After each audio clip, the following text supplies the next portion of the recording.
नमस्कार साथियों। जैसा कि अभी आपने कुछ दिन पहले माननीय उच्चतम न्यायालय के एक निर्णय को पढ़ा होगा, देखा होगा, समाचारों में सुना होगा कि माननीय उच्चतम न्यायालय ने अलीगढ़ मुस्लिम यूनिवर्सिटी का जो अल्पसंख्यक दर्जा था उसको जो है फिर से बरकरार रखा है, उसको दोबारा से जो है बहाल कर दिया है। तो यहाँ पर तर्क ये दिया गया था कि क्योंकि ये आजादी से पहले का गठित यूनिवर्सिटी है और आजादी से पहले ही इसका गठन हो चुका था अंग्रेजों के समय में, और उसके बाद जो है इसको चलाने के लिए वहां के लोग जो हैं वो अल्पसंख्यक समुदाय से नहीं आते हैं, तो इसका दर्जा खत्म कर दिया जाए। लेकिन सुप्रीम कोर्ट ने इस बात को न मानते हुए उसके पीछे ये तर्क दिया है कि अल्पसंख्यक समुदाय का दर्जा किसी संस्थान का खत्म करने से पहले हमें ये देखना होगा कि क्या वो समुदाय मतलब वो संस्थान जो है वो क्या उस समुदाय के लिए, उस समुदाय विशेष के लिए कार्य कर रहा है या नहीं कर रहा है, और जो है क्या वो उनके हितों की पूर्ति कर पा रहा है जिसके लिए उसका गठन किया गया था, जिस उद्देश्य से उसका गठन किया गया था। तो आज के अध्याय में हम यही चर्चा करने वाले हैं कि आखिर अल्पसंख्यक समुदाय, जो अल्पसंख्यक दर्जा बरकरार रखा है माननीय उच्चतम न्यायालय ने अलीगढ़ मुस्लिम यूनिवर्सिटी का, तो आखिर ये क्या होता है अल्पसंख्यक समुदाय, किसको कहते हैं अल्पसंख्यक समुदाय, इनका इतिहास क्या रहा, और भारतीय संविधान किस प्रकार से इनके हितों की, इनको हितों को, इनके अधिकारों को संरक्षित करता है, इनको प्रोटेक्शन प्रदान करता है, प्रोटेक्शन देता है, इसी के बारे में हम बात करने वाले हैं। चलिए शुरू करते हैं। क्यों, आइए हम समझते हैं कि माइनॉरिटी क्या होता है। माइनॉरिटी मतलब अल्पसंख्यक। तो आप कहेंगे सर अल्पसंख्यक जिनकी मात्रा कम है, अल्प का मतलब होता है थोड़ा, तो यानी जिनकी संख्या कम है, थोड़ी है, वो अल्पसंख्यक है, माइनॉरिटी है। बिल्कुल मैं आपकी बात से एग्री करता हूं, बिल्कुल है, आप सही कह रहे हैं। लेकिन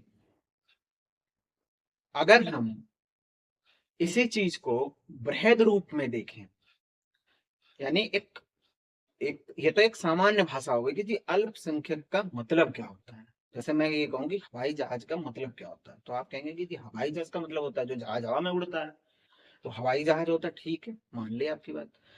तो क्या इस तो ये तो एक मतलब एक सीधी सीधी परिभाषा हो गई, जो आप जो चीज आपके सामने आ रही है, जो आप पढ़ रहे हैं, समझ रहे हैं, उसके बारे में। इसी तरीके से माइनॉरिटी का हो गया कि जी अल्पसंख्यक होते हैं मतलब जिनकी जो संख्या में कम हो। ये एक बात हो गई।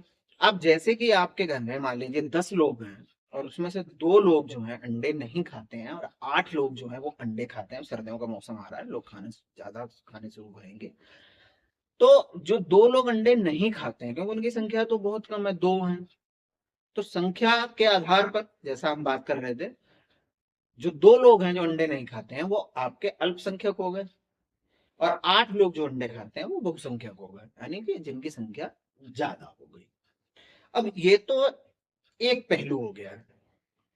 जब हम बृहद रूप में इसको लार्ज स्केल पर, बड़े लेवल पर बात करते हैं, तो यहां पर माइनॉरिटी का एक मतलब जो है वो ये भी होता है कि आप डोमिनेट कर रहे हैं या डोमिनेट हो रहे हैं। यानी कि यदि भले ही आप संख्या में कम हैं, लेकिन आप जो बहुत सारे लोग हैं उनके ऊपर अपना प्रभाव छोड़ पा रहे हैं, सामाजिक रूप से, आर्थिक रूप से, और वो लोग आपसे प्रभावित हो रहे हैं। तो जो प्रभावित होने वाला वर्ग है वो माइनर है, न कि आप, क्योंकि आप इतने सारे लोगों पर प्रभाव डाल रहे हैं। यहां पर भी अब दो चीजें हो जाती हैं कि देखिए माइनॉरिटी, यहां पर हम किसको कहेंगे माइनॉरिटी, इस परिभाषा के हिसाब से वो लोग जो संख्या में भी कम है और जिनका प्रभाव भी नहीं है या कम है, थोड़ा है, क्योंकि जो संख्या में कम होगा वो थोड़े लोग होंगे, उनको तो हम माइनॉरिटी कह सकते हैं, कहेंगे कि ये माइनर है, माइनॉरिटी है। लेकिन जो लोग संख्या में तो कम हैं लेकिन उनका प्रभाव बृहद रूप से है, उनको हम माइनॉरिटी नहीं कहेंगे। जैसे मैं आपको बताता हूँ, यहाँ पर एक बात कर रहा हूँ, हिंदू धर्म को हम ले लेते हैं, तो हिंदू धर्म में ऐसी बहुत सी कास्ट हैं जो बहुत, जिनकी संख्या बहुत कम है, तो वो भी कई बार ये बात उठाती हैं। जैसे मैं खुद कायस्थ बिरादरी से आता हूँ, तो यहाँ पर ये बात जैसे उठती है कई बार, हमारे समाज में भी लोग उठाते हैं कि जी कायस्थ तो संख्या में बहुत कम है, तो कायस्थों को जो है माइनॉरिटी का दर्जा दे देना चाहिए। साहब आप कायस्थ कम है, लेकिन हिंदू तो आप बहुसंख्यक हैं, तो आप इसलिए आपको ये दर्जा नहीं दिया जा सकता। दूसरी चीज, आप भले ही समाज में कम हैं, लेकिन आपका प्रभाव बृहद रूप से है, तो यानी आपसे बहुत सारे लोग प्रभावित हो रहे हैं। तो इसलिए, क्योंकि आप इतने सारे लोगों को प्रभावित कर रहे हैं, तो आप माइनर कैसे हो सकते हैं? तो ये परिभाषा हो गई। जब हम बृहद रूप में बात करते हैं तो ये, और एक जब शाब्दिक अर्थ उसका आता है अल्पसंख्यक का, तो मैंने आपको पहले बताया कि जो संख्या में कम। अब हम यहाँ पर बात करते हैं कि भारतीय संविधान, क्योंकि देखिएगा आप कुछ भी बात कर लीजिए, जब हम भारत की बात करेंगे तो हमें भारत के संविधान के हिसाब से चलना है। चीजें संविधान से ही निर्धारित होती हैं। तो अगर हम भारतीय संविधान की बात करें कि साहब हमारे यहाँ को, अब आप कहोगे सर हमारे यहाँ कौन सी माइनॉरिटी चलती है, हम कौन सी माइनॉरिटी मानते हैं, या हम किसे माइनॉरिटी मानेंगे? तो इसके लिए कानून चाहिए, हमें नियम कानून पता होने चाहिए, नियम चाहिए। तो संविधान सबसे बड़ा कानूनी दस्तावेज है। संविधान ये कहता है, भारतीय संविधान ये कहता है कि जो लोग भाषाई स्तर पर और धर्म के स्तर पर कम संख्या में मौजूद हैं, वो लोग माइनर है, माइनॉरिटी है। जैसे भाषाई स्तर पर कैसे? मान लीजिए कि कोई भाषा ऐसी है जो बहुत ही कम लोगों द्वारा बोली जा रही है, बहुत ही कम लोग उसको बोल रहे हैं, बहुत ही कम लोगों द्वारा प्रयोग की जा रही है। ये जैसे कोई आदिवासी भाषा हो सकती है जो आदिवासियों द्वारा, तो आदिवासियों का जो क्षेत्र होगा 2-4 किलोमीटर का, वो सिर्फ उतने बीच में ही बोली जा रही होगी। बाहर निकलेंगे तो उनकी भाषा ही बदल जाए, मतलब चेंज हो जाएगी, कुछ और आ जाएगी। तो वहां पर हम कहेंगे कि अब भाषाई रूप से अल्पसंख्यक। दूसरी चीज, हम कहते हैं धार्मिक रूप से। अब धार्मिक रूप का अर्थ ये हुआ कि भारत में हिंदू जैसे बहुसंख्यक हैं, बहुत सारी मात्रा में हिंदू हैं भारत में, तो हिंदू बहुसंख्यक हो गए। उसके बाद आपके पास और धर्म है, सिख, ईसाई, मुस्लिम। ये क्योंकि कम मात्रा में है, हिंदुओं से कम मात्रा में है, इसलिए ये लोग अल्पसंख्यक हो गए। अब यहां पर एक चीज और आती है कि आप कहोगे कि सर वो तो बात ठीक है, आपकी बात मैंने मान ली, जम्मू कश्मीर में वहां तो मुसलमान ज्यादा रहते हैं, हिंदू कम रहते हैं, तो क्या वहां पर हिंदू अल्पसंख्यक हैं? तो देखिए, अभी तक जो व्यवस्था है हमारे यहाँ संविधान में, वो नेशनल लेवल पर ही इन सब चीजों को कैटेगराइज करता है और उसी के आधार पर बंटवारा करता है। तो यहाँ पर ये होता है कि मान लीजिए अगर जम्मू कश्मीर चले जाए, तो क्योंकि वहां पर मुस्लिम आबादी ज्यादा है और हिंदू आबादी वहां पर कम है, तो हिंदू वहां तो अल्पसंख्यक में हो गए स्टेट के उसके उस पर, लेकिन क्योंकि बृहद रूप से वो पूरे भारत में ज्यादा हैं और वहां पर कम है, तो माइनॉरिटी का लाभ वहां पर उनको नहीं मिलेगा, मुसलमानों को ही वहां पर लाभ प्राप्त होगा। तो यहाँ पर साथियों आपके ये समझ में आ गया होगा कि हम यहाँ पर अल्पसंख्यक समुदाय कौन सा है और बहुसंख्यक समुदाय कौन सा है, किसके मतलब हम किस अल्पसंख्यक किसको कहेंगे, बहुसंख्यक किसको कहेंगे। अब जैसे कि अब इसको लेकर के एक आम धारणा है कि हिंदू, भारत, पूरे भारत में कि हिंदू जो है बहुसंख्यक है, और मुसलमान जो होंगे, मुस्लिम जो है लोग, वो अल्पसंख्यक हैं, क्रिश्चियन लोग जो हैं वो अल्पसंख्यक हैं, सिख लोग जो हैं अल्पसंख्यक हैं, क्योंकि बृहद रूप में पूरे देश में इनकी संख्या बहुत थोड़ी है। अब ऐसे में होता क्या है कि जैसे मान लीजिए अगर हम बात करें नागालैंड की, तो वहां पर हो सकता है, या जैसे भी हमने बात की थी जम्मू कश्मीर की, कि वहां पर मुस्लिम जो हैं बहुसंख्यक आबादी है। लेकिन अब यहाँ पर क्या होता है कि ऐसी जगह पर इसका फायदा जो है वो नहीं मिलेगा किसको, हिंदुओं को। भले ही उस राज्य विशेष में या उस जगह विशेष में हिंदू अल्पसंख्यक हैं, लेकिन बृहद रूप पर राष्ट्रीय लेवल पर क्योंकि हिंदू बहुसंख्यक हैं, तो उनको हमने बहुसंख्यक ही माना हुआ है। कि ये सब जगह बहुसंख्यक हैं, उनको बहुसंख्यक का लाभ, मतलब बहुसंख्यक का तो खैर क्या लाभ होगा, उनको अल्पसंख्यक का लाभ नहीं मिलेगा। और जम्मू कश्मीर की जैसे हम बात कर रहे हैं, या नागालैंड की बात कर लेते हैं, वहां पर क्रिश्चियन ज्यादा है, लेकिन फिर भी उनको वो लाभ वो ले जाएंगे, उनको लाभ मिलेगा जो लाभ एक माइनॉरिटी को मिल रहा है। तो इसी को लेकर के अभी कुछ समय पहले जो है इसको लेकर एक डिबेट भी थी, एक ये बात भी थी कि माइनॉरिटीज को जो मतलब बनाया जाए, जो घोषित किया जाए जिस आधार पर, वो स्टेट लेवल पर होना चाहिए, ना कि नेशनल लेवल पर। क्योंकि कई स्टेट में जिनको हमने नेशनल लेवल पर बहुसंख्यक घोषित कर रखा है, वो कई स्टेट में जाकर के अल्पसंख्यक हो जाते हैं, लेकिन उनको फायदा नहीं मिलता है। जैसे कि अब सबको पता है कि हिंदू बहुसंख्यक है भारत में, तो अब जो भी कोई अपना धर्म हिंदू लिखाएगा कहीं भी कागजों में, तो वो देखते ही कहेगा अच्छा हिंदू है, ये तो बहुसंख्यक है। वहीं अगर कोई भी व्यक्ति जो जाकर के ये कहेगा कि मैं पारसी हूं, तो उनको पता है कि पारसी जो है वो अल्पसंख्यक है देश में, तो वो तुरंत देखेगा अच्छा पारसी है, ये माइनॉरिटी में है। तो ये चीज वहां पर जो है। तो लेकिन जो फिलहाल हमारे यहाँ चल रहा है वो यही चल रहा है जो मैंने आपको बताया। अगर आप भाषाई आधार पर माइनर हैं, यानी कि भाषा जो बोली जा रही है उसके आधार पर माइनर है, तो संविधान आपको ये जो है व्यवस्था प्रदान करता है कि आप अपनी उस भाषा को, उस कल्चर को, उस संस्कृति को जो है आप संरक्षित कर सकते हैं।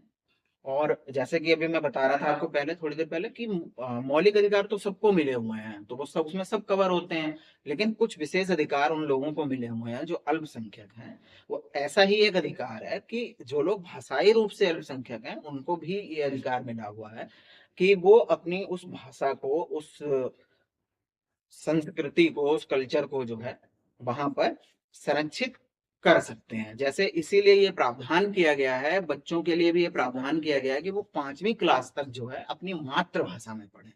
आपको अपनी मातृभाषा आना जरूरी है, और अगर कोई दूसरी भाषा आपको नहीं आती है तो कोई बात नहीं।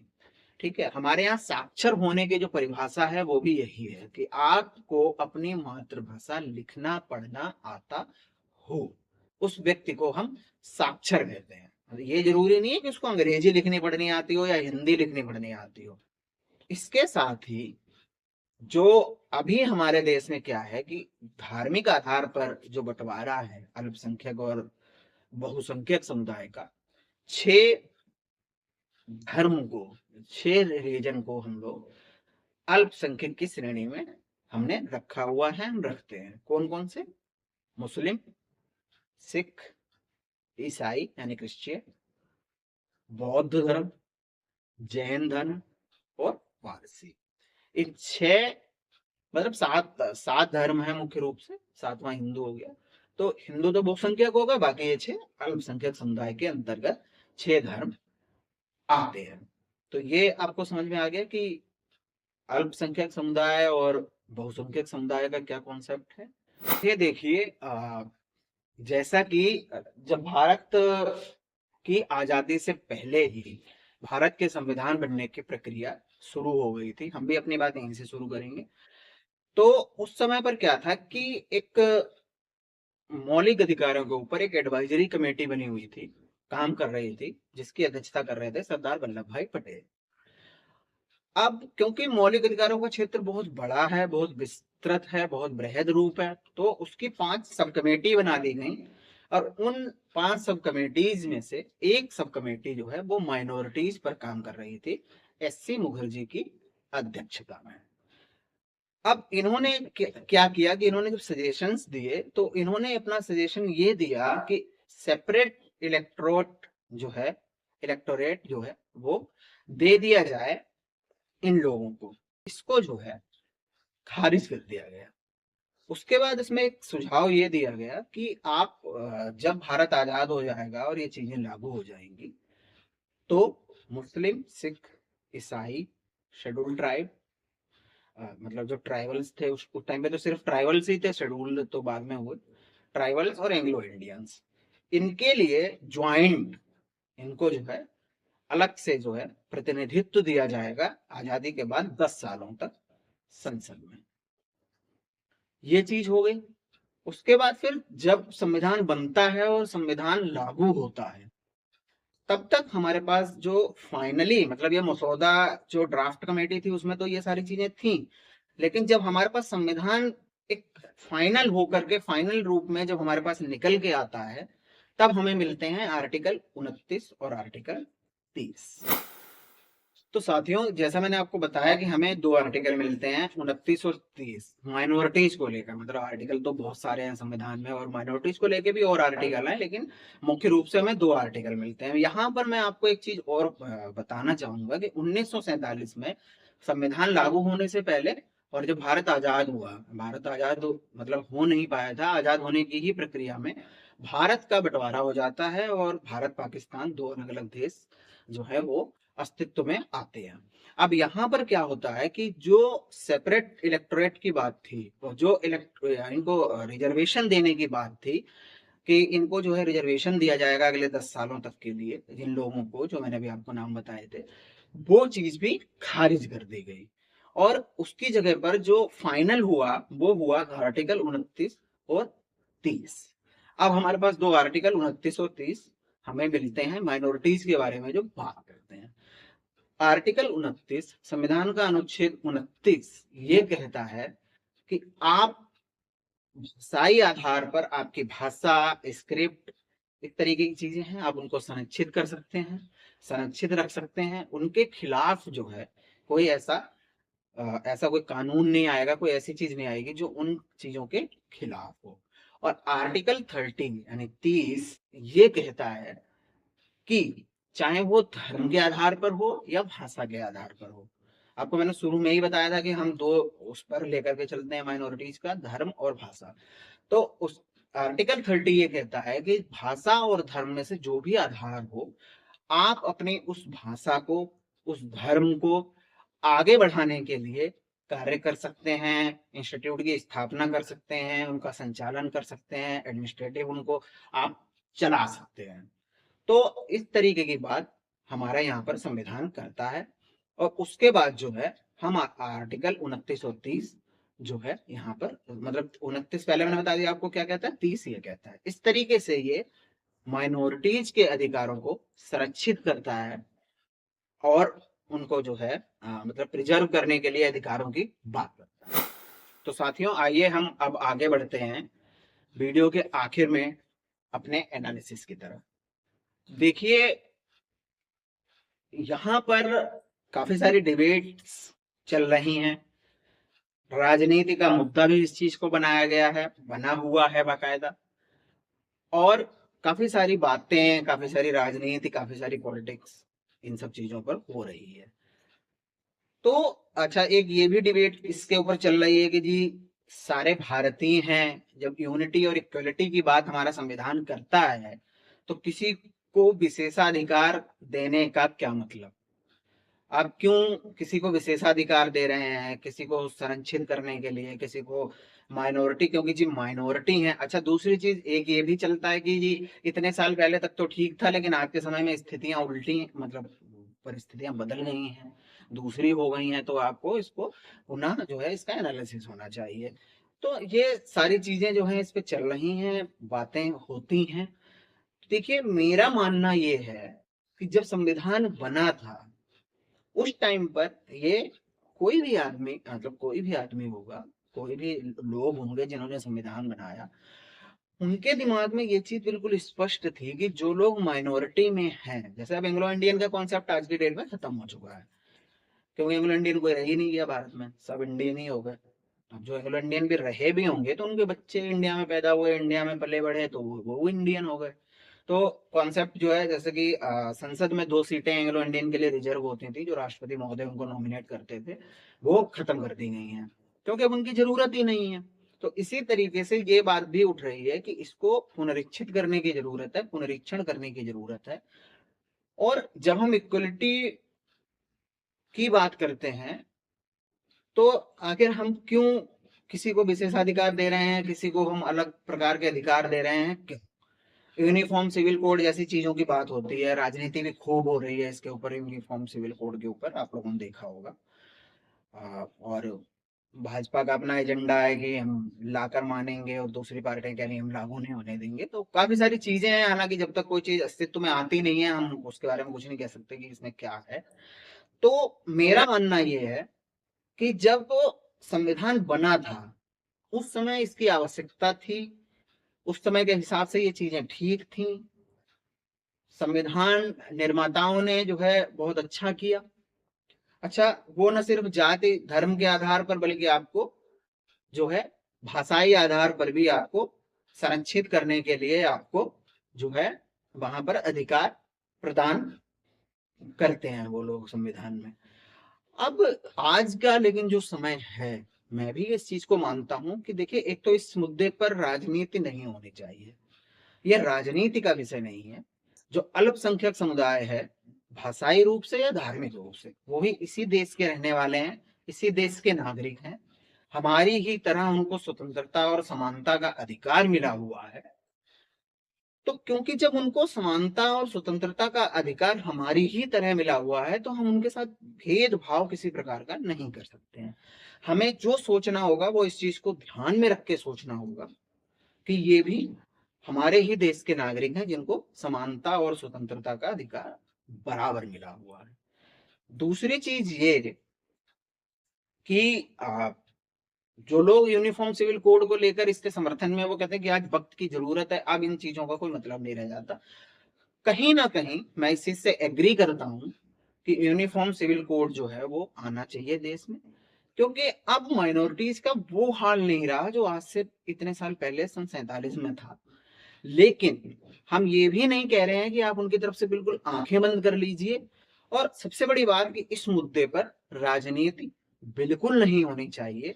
जो हमारे ट्राइबल्स हैं या कुछ ऐसी जो जातियां हैं या भाषाई आधार पर कुछ ऐसे समुदाय हैं जो अल्पसंख्यक के दायरे में आते हैं, बिल्कुल हमें जरूरत है उनकी जो भाषा है, उनका जो लिपि है, जो ज्ञान है, जो स्क्रिप्ट है, इन सब चीजों को संरक्षित करने की और उनको एक सही जो है अधिकार देने की। तो आई होप दोस्तों कि आप लोगों को वीडियो पसंद आया होगा। आप लोग अपना कमेंट करिए, कमेंट में बताइए, लाइक एंड शेयर करिए। धन्यवाद।